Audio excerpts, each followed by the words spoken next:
The workday is over.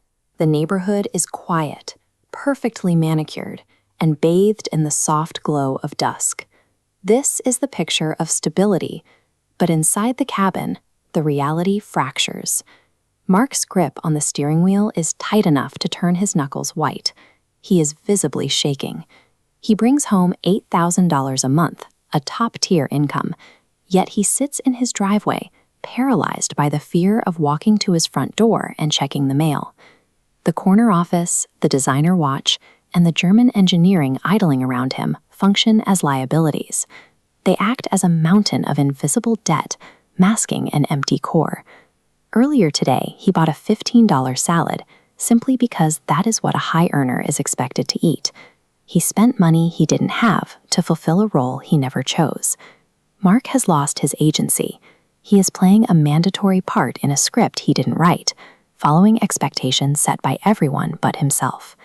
This high-income lifestyle provides zero freedom.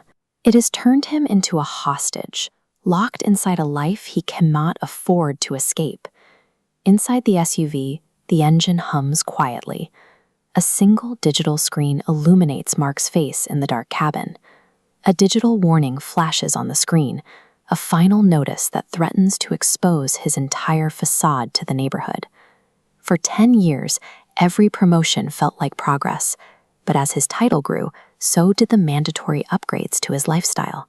His career gains were immediately swallowed by the rising cost of his own expectations. This bar represents $8,000 of monthly take-home pay. His burn rate expanded to consume every raise. The income is sliced away by a luxury lease, an elite mortgage, and constant status upkeep, leaving him with less liquidity than a middle-class earner. His career trajectory was a decade-long process of building a highly expensive, inescapable cage.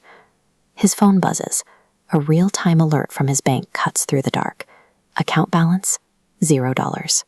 Suddenly, a tiny orange icon illuminates on the dashboard, the check engine light.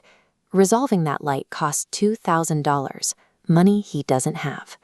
For a man with no financial margin, a common repair becomes a lethal threat to his existence.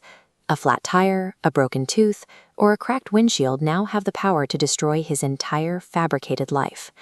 His six-figure salary has created a zero-sum existence, where a single minor inconvenience guarantees total ruin.